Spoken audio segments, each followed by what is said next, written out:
Winter's Dream. This one is all about former pro skier named Kat, played by Kristy Swanson, who is asked to coach young skier named Anna, and she falls in love with her widowed father named Ty, played by Dean Cain. This one's fine.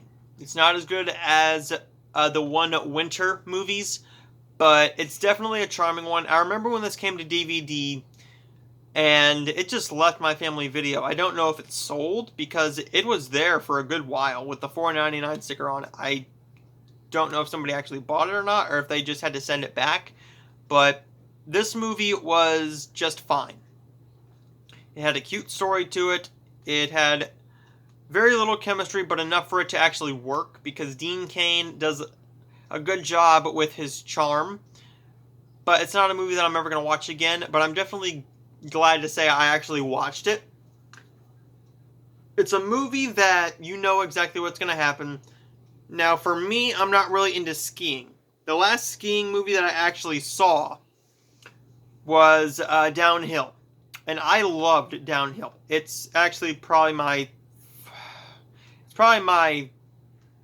fifth or sixth favorite movie of the year so far,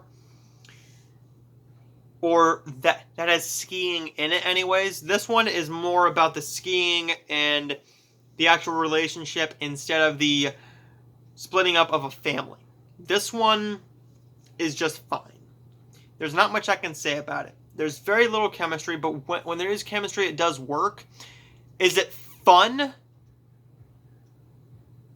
to watch? Yeah, it's a charming little fun little watch, and it's definitely not one of the worst Hallmark movies, but it's just your generic Hallmark movie.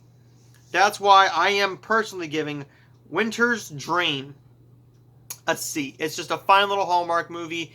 Dean Cain, Kristy Swanson, and yes, you are actually thinking of the same Kristy Swanson from Ferris Bueller's Day Off and Buffy the Vampire Slayer. Yes, that Kristy Swanson. What is she doing a Hallmark movie? I don't know if she was paid really good money or not. Has she done any more? Well, she was in the god-awful movie Crowning Jewels, so that's just god-awful. She's actually been doing some family-esque romance movies for a while now. I don't know what happened to her career. I mean, I don't think she fits that Hallmark mold to me. She doesn't feel like a Hallmark actress. She's not like a Candace Cameron who fits right into everything she goes into. Or like a Andrew Walker, a Lacey Chabert, a Danica McKellar, a Cameron Matheson, a Alicia Witt, if you will. I don't really feel like she's a Hallmark darling yet. Give her a few more movies, because she's done a couple. She's done a few. But she hasn't done enough recurring, or I'm going to say that I think she has a bright future in the Hallmark community.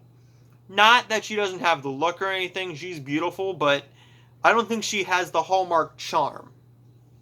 And she didn't really click well with Dean Cain. Now, that could have been part of the script, or that could have been just bad on-screen chemistry, because I have no idea if Hallmark actually does screen tests to see if the chemistry is actually going to work or not.